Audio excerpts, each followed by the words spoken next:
आज जो जनता खबर की टीम पहुंची हुई है लखनऊ, और जहां पर हमारी भेंट हुई है लखनऊ की मशहूर शख्सियत, और लखनऊ ही क्या, पूरे हिंदुस्तान की एक मशहूर शख्सियत हकीम शमसुद्दीन खान साहब हैं, जिन्होंने जो है तमाम समाजवादियों के साथ, वो चाहे चंद्रशेखर हो, मुलायम सिंह हो, नीतीश कुमार, लालू यादव और जॉर्ज फर्नांडिस, चौधरी चरण सिंह, इन सब लोगों के साथ तो कंधे से कंधा मिला करके आपने काम किया है और समाजवाद को आगे बढ़ाने के लिए आपने कुर्बानी दी है। और आज आपसे जानते हैं, समझते हैं कि कैसा रहा आपका संघर्षों का दौर और आज आप क्या कर रहे हैं, और साथ ही विभिन्न मसलों पर आपसे बातचीत करेंगे। आपका खान साहब, ये जनता खबर यूपी बिहार में आपका बहुत बहुत खैर मकदम है जी। तो आपने कैसे शुरुआत किया, बचपन में कैसे आप समाजवादी आंदोलन से जुड़ गए? मैं जी 1970 में जी मैं छोटे मोटे ताल्लुकदार फैमिली का आदमी जी हूँ।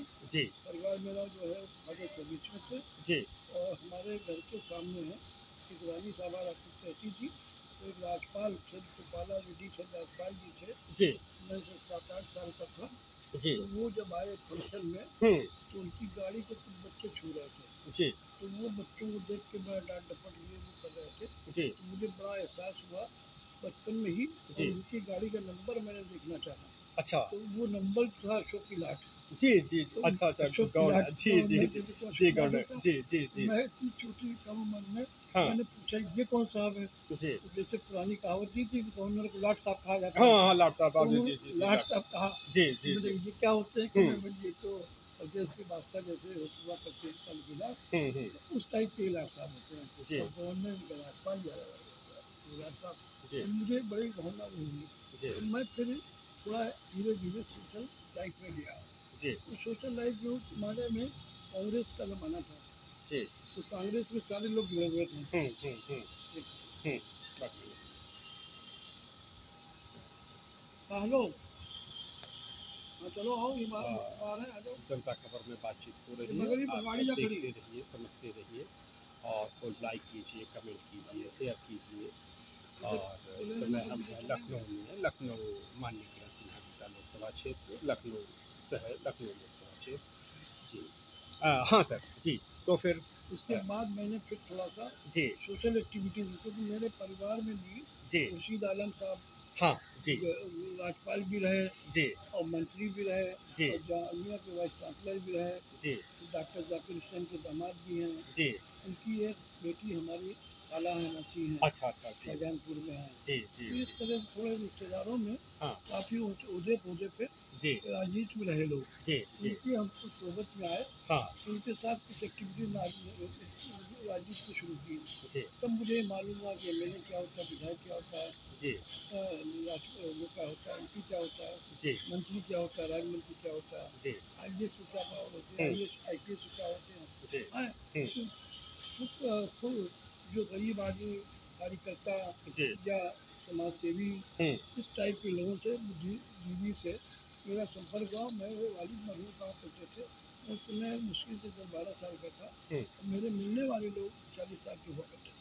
जी तो जब वो आते थे, जो हमारे वालिद अब्बू उनको कहा करता था मैं, तो वो पूछते थे बेटा तुम्हारी उम्र तो भी 10-12-15 साल की होगी, मिलने वाले 40 साल के। तो हम्म। हमने कहा आप भी के उससे है, 10-12 साल की उम्र जरूर है, और तजुर्बा मुझे लोगों से मिलने जुलने से 20-25 साल का हो गया है। जी तो अब हमने कहा और बड़े लोगों से मिलेंगे तो उससे और अनुभव हम्म तजुर्बा मिलेगा। हम्म तो 40 साल जैसे डब्बी के फादर ये इस्लाम साहब थे, जी हमारे पड़ोसी थे। हम्म इसी तरह से लोग, चंद्रशेखर जी भी आया करते थे, काफ़ी और भी बैठा करते थे, हम्म जगन्नाथ चौधरी भी जाके बैठा करते थे। जी तो जी इस तरह से जो बहुत से बड़े जसपाल कपूर थे, वो हम्म। आया करते थे, मिलिट्स के संपादक बिशन कपूर साहब थे, जी विद्यासागर साहब थे। हम्म। इस तरह की बड़ी बड़ी हस्तियाँ काफ़ी, और जनसंघ में वहीं मेरी भी बैठकी हुआ करती थी। जी विद्यासागर जी थे, हम्म और ये टी भाजवी साहब अमिताभ बच्चन के फादर इन लॉ थे, ससुर।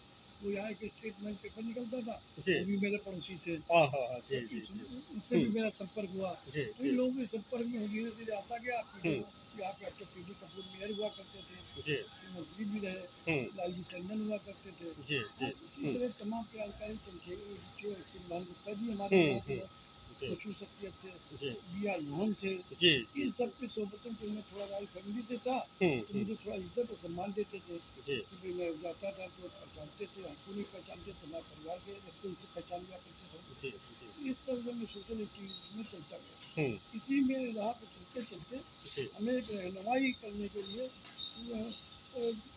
लक्ष्मी चंद्र यादव एक अच्छा नेता मिले जौनपुर के। जी जी तो उस समय वो शायद वो थे ये कांग्रेस अध्यक्ष यूपी के थे।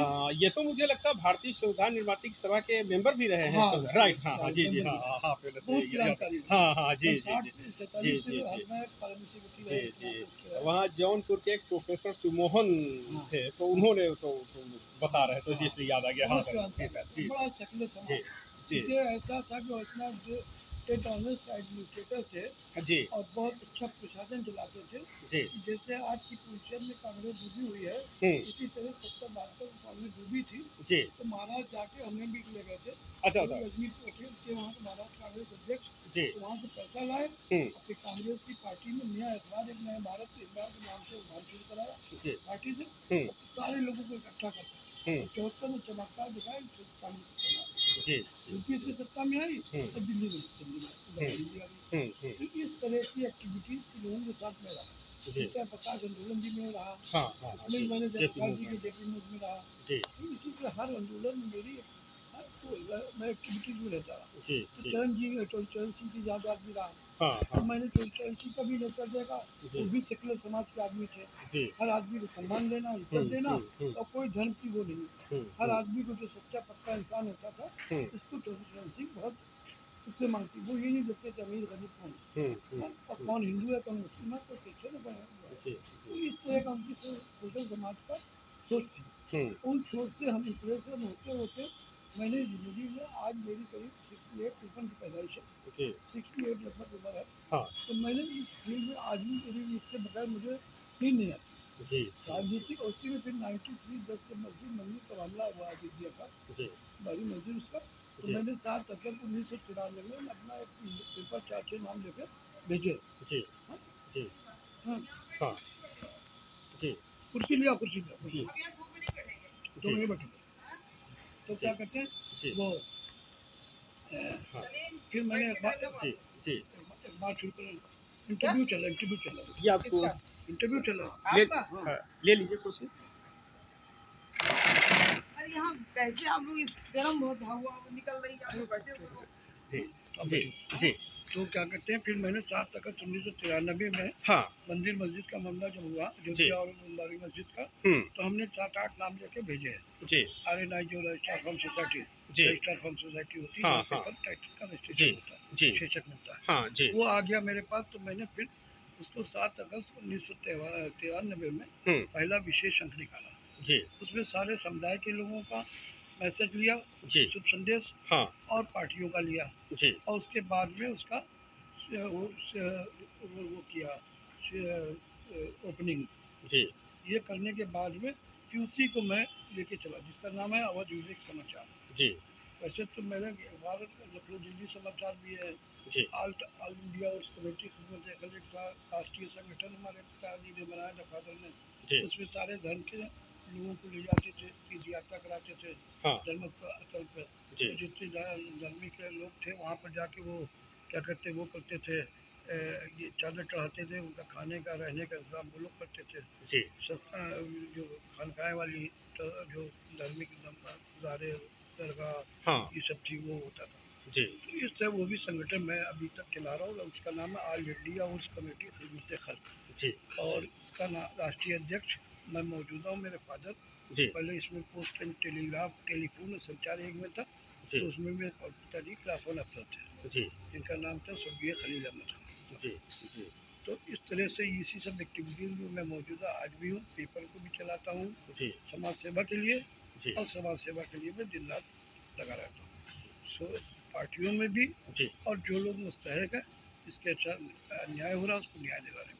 जी इस तरह की मेरी भावना है। कोई किसी पेंशन नहीं मिल रही, पेंशन दिलवा दो, किसी विकलांग सर्टिफिकेट नहीं मिल रहा, जी किसी का राशन कार्ड, जी किसी की बच्ची की शादी है उसके लिए मदद करवा दो, जी किसी का दवा इलाज की बात है उसके लिए मदद करवा दो। जी इसीलिए मैं अपने दिल में आखिरी ख्वाहिश मेरी ये है जी कि कुछ ईश्वर ने हमें पैसा दिया हुआ है और फंसा हुआ है, अगर जी छूट जाता है जी तो मैं ये चाहता हूँ प्रवचन सेक्टर का कहीं पर बिल्डिंग बन जाए जी और उसमें थोड़ा सा हर धर्म के लोग आए, अपने में विचार रखें जी और उसके बाद में वहीं पर रहने का, खाने का, भी बैठने का, और वृद्धाश्रम।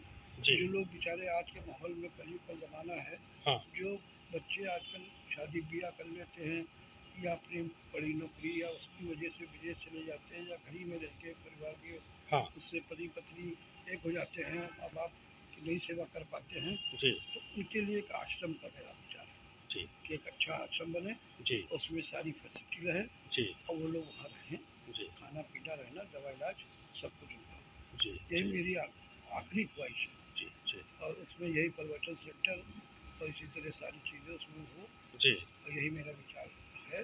जी मैं इसी से चाहता हूँ कि भगवान मेरा, ईश्वर, खुदा और सारे धर्म के। बिल्कुल बिल्कुल बिल्कुल, हम भी चाहेंगे, जनता खबर की ओर से जो पर्वताधिकारी आलम से यही दुआ है कि आपकी ये जो इच्छा है ये पूरी हो और ये आपका पूरा ये सेंटर आपका जो है चल निकले। भगवान चित्रकूट से भी यही कामना रहेगी कि वो अच्छे से जो है चल निकले। और एक बात आपसे समझना चाहेंगे कि अभी ये जो बैठक हुई 26 दलों की बंगलौर में और 38 दलों की दिल्ली में, तो इन दोनों बैठकों में देश के दो प्रमुख ध्रुव माने जा रहे हैं, लेकिन इन्होंने किसी कोई मुस्लिम पार्टी को ना बंगलौर वालों ने बुलाया, ना दिल्ली वालों ने बुलाया। और यही हाल ये रहा कि किसी जो है कायस्थ पार्टी को, कायस्थ नेता को ना बंगलौर वालों ने बुलाया, ना दिल्ली वालों ने बुलाया। तो इसमें क्या रहस्य माना जाए कि मुस्लिम समाज जो एक लंबा वोट बैंक है उसके साथ इतनी क्यों जो है दूरी चल रही, उपेक्षात्मक रवैया जो है, और दोनों का चल रहा है। एक भाजपा का तो समझ में आता है कि पूरा भाजपा का जो है अलग ही मामला है, लेकिन जो दूसरे जो गैर भाजपा दल हैं वह भी ऐसा क्यों कर रहे हैं? जी ये 1947 में देश आज़ाद हुआ तो डिवाइड एंड रूल अंग्रेज़ों ने किया, जी जैसे तालुकेदारी ख़त्म की, जी हिंदू राज जी राज जो थे, मुस्लिम राज, इन सबके ख़त्म किए। जी इसी तरह मौजूदा ये जब से क्या कहते हैं भाजपा सत्ता में आई है, जी आरएसएस विंग के विचार जो मेरे पास किताब में पुस्तकालय विधानसभा का मेंबर भी हूँ, जी तो मैंने लिया ये आरएसएस का किताब की जो 47 में आरएसएस क्या थी, 75 में क्या थी, 75 में क्या थी, जी और आज मौजूदा 2023 में क्या है। जी तो इन लोगों के विचार जो हैं जी वो कहते हैं सिर्फ जो है मुस्लिम समुदाय को इग्नोर कर दो।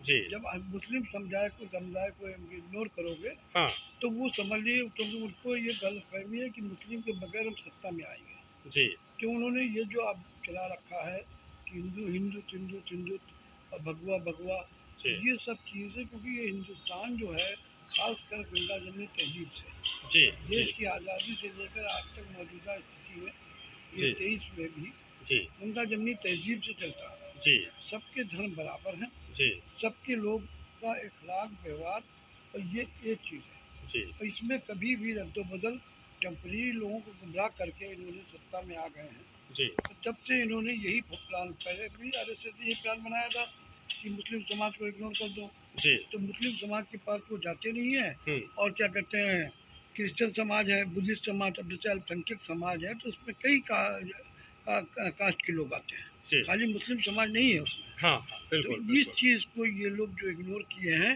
हाँ और बगैर मैं मौजूदा हालत में, मैंने अभी पूछा भी जी लोगों से, कुछ अयोध्या के लोगों से, और जी वहाँ अकरम साहब थे, अयोध्या के जो लीडर थे, इंतकाल लोगों के बच्चे हैं, तो मलबारी मस्जिद में देख रहे थे। मैंने कहा ऐसा क्यों, कहने लगा इनकी भावना यही है। जी तो वो कहते हैं सिर्फ मैं हिंदू रहेगा हिंदुस्तान में। जी तो हमने कहा हिंदू कैसे रहेगा, इतनी बड़ी आबादी में 18-20% मुस्लिम आबादी है, जी 2-4% क्रिश्चियन आबादी है, जी फिर बुद्धिस्ट है, हाँ हाँ सिख समाज है, ठीक है तो जी टोटल इस तरह से 25 से 30% कम से कम, जी ये वैसे 35 से 40% आबादी है जी और समाज की, जी हिंदू समाज को छोड़, हाँ और हाँ हिंदू समाज कहीं है ही, जी बुद्धिस्ट समाज है। जी तो जी आज गुमराह का काम इन लोगों ने करके जी सत्ता हासिल करने के लिए ये काम किया है। जी अब उस काम को जनता ने निकालने वाली है मौजूदा 24 में, कि ये इसको ऊब गई है जी कि उसमें इन्होंने जो राशन दिया वो 1% भी लोगों को नहीं मिल पा रहा है। जी हाँ,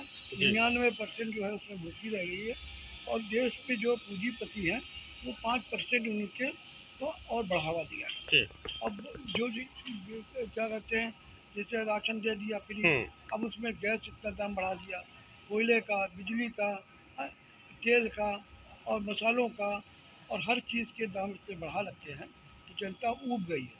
और आने वाले समय में ये काम होगा। अगर मुस्लिम को जो नहीं बुलाया तो ये सिर्फ इसलिए नहीं बुलाया है जो आरएसएस का पेटेंट है, जो मोदी ने ये कह रखा है कि मुसलमानों को ये सोचते हैं कि मुसलमान को अगर हम इनवाइट कर लेंगे, वो कहते हैं अंडरस्टूड कांग्रेस कहती है हमारे साथ है। हर पार्टी मानती है अंडरस्टूड है, लेकिन ओपन करके नहीं लाते हैं। ओपन करके इसलिए नहीं ला रहे हैं जो जैसा भाजपा कर रही वही वो अंतर क्या है लोगों में। वो आज की स्थिति में इसलिए ओपन नहीं कर रहे हैं, जबकि ऐसा राहुल गांधी ने कई जगह डिक्लेयर किया। जैसे अभी वहाँ पर सरकार बनी इनकी, जहाँ पे कर्नाटका में जहाँ पे इन्होंने कहा कि विश्व हिंदू बजरंग दल पे जो है प्रतिबंध लगा देंगे और मुस्लिम लीग को जो है हम बढ़ावा देंगे। तो वो काम तो मुस्लिम लीग का काम तो मुस्लिम का काम हो गया। इस हालात में ये सिर्फ इस वजह से नहीं ला रहे हैं। आने वाले टाइम में जब चुनाव करीब आएगा ये सबको जोड़ के चलेगा। जोड़ेंगे चाहे वो ऐसी साहब हो और चाहे वो केरल वाले और वो आसाम के बदरुद्दीन अजमल साहब हो। क्योंकि बगैर हिंदुस्तान में अगर राज करना है तो सबको लेके चलना है। क्योंकि उसमें मुस्लिम समाज का सबसे बड़ा रोल है। इसमें 20% अगर इसके कोई देश बनी नहीं सकता। 20% कम है। हमारे दो कमिश्नर रहे यहाँ पर मुस्लिम समाज के, नूर मोहम्मद साहब और नसीम जैदी, तो उनका ये कहना था कि हम लोग जो है हमारे ऊपर पाबंदी संसद लगा रखी है। वैसे तो 28 और 25% आबादी मुस्लिम की है। देश भर में पूरे देश भर में। तो ये सब चीज़ों को ये भी लोग भी वही लेके चल रहे हैं। मगर ये हमारे मुस्लिम समाज के लोगों को, उलमाओं को, बड़े लीडरान को इस चीज़ को अंडरस्टूड समझे कि हालात के तहत इस समय भाजपा को हटाना है और देश बचाना है। ये अगर नहीं करेंगे तो देश में आने वाली जो परंपरा है संविधान की और उसकी, तो वो खत्म हो जाएगी। वो खत्म इसलिए हो जाएगी ये लोग जो नारा दे रहे हैं वो नारा उससे क्या कहते हैं, ये भारत के संविधान में ये दे देंगे कि इलेक्शन नहीं होगा, इसमें पैसा फालतू खर्च होता है। ये भी कर सकते हैं। यही इनकी प्लान है मोदी की। यही तो ये भारत जैसे लोकतंत्र देश, जिस देश के लोग अंग्रेजों से लड़ गए इतना सब, इसको लोकतंत्र को खत्म कर पाएंगे? इंदिरा गांधी लोकतंत्र को नहीं खत्म कर पाई। अच्छा, ख्वाब इनका है।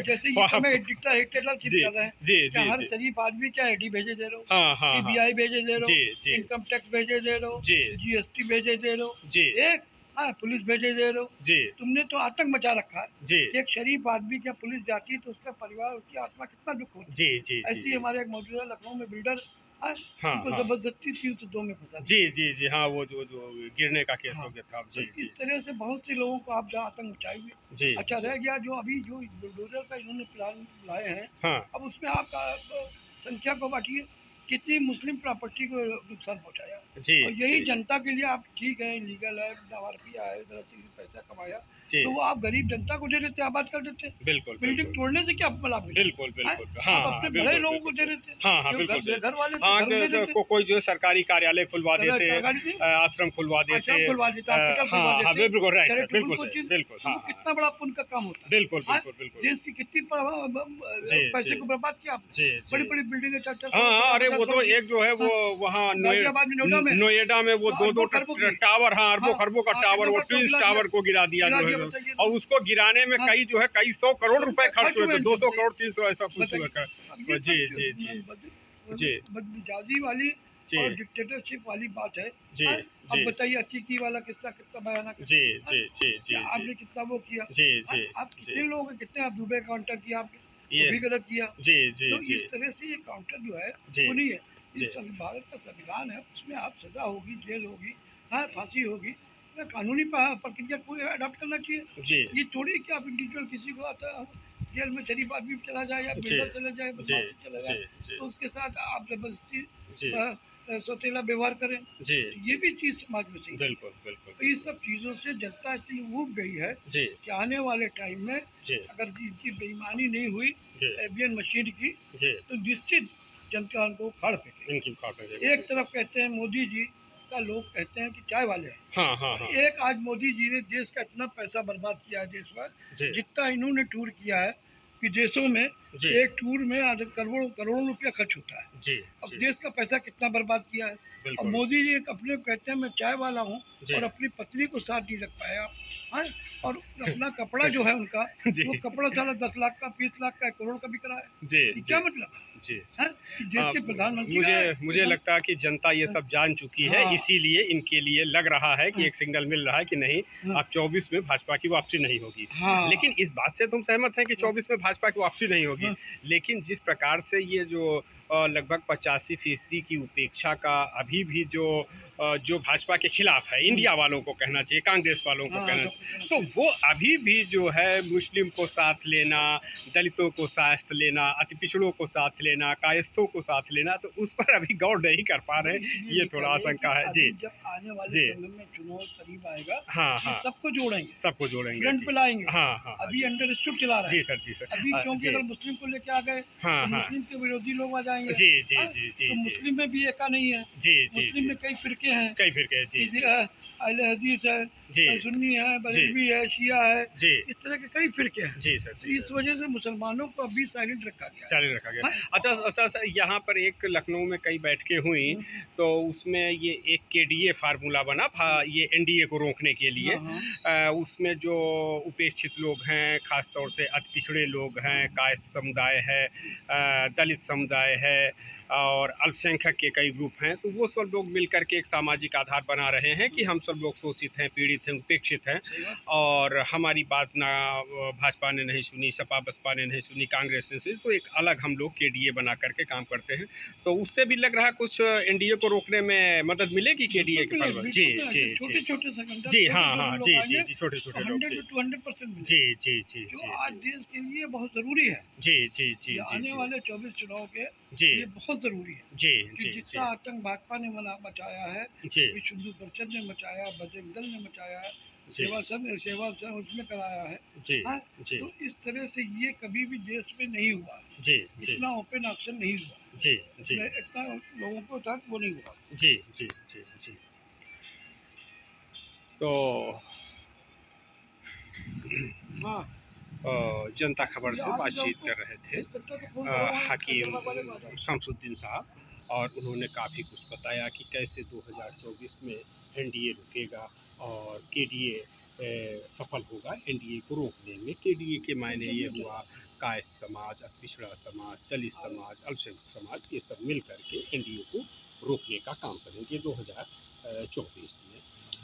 और आगे की तस्वीर तो हाँ, हम चाहेंगे सर कि आप जो है हमारे जनता खबर के चैनल के दर्शकों से कुछ चैन वमन के लिए कुछ आप उनके लिए आप संदेश दे दीजिए और फिर आपसे आगे चल कर के और भी मसलों पे जिन पे आप जी जी जनता चैनल जो है जी जी जी इस तरह के लखनऊ में हिंदुस्तान में तमाम चैनल आ गया है। जी सर जी सर जी सर जी ऐसी ये सोशल मीडिया, जी प्रिंट मीडिया, इलेक्ट्रॉनिक मीडिया, जी इस तरह से वीडियो में मीडिया जी अगर आगे बढ़ेंगे जी तभी ये जो है छुटकारा मोदी जी से मिल पाएगा जी और इस्तेमाल जनता को रिलीफ मिलेगा। जी ये बड़ा अच्छा काम कर रहे हैं जी आप जैसे जी कहने वाले लोग, जी तो इसके लिए बहुत हम भी बहुत तो शुक्रगुजार हैं जी और भी लोग जो हैं जी जुड़े इससे। जी तो मैं ऑल इंडिया उस कमेटी का राष्ट्रीय अध्यक्ष भी हूँ जी जी और गरीब नवाज पार्टी मैंने बनाई थी। जी समाज सेवा उसका मैनिफेस्टो है, जी इसमें सब समाज के लोगों को लिया था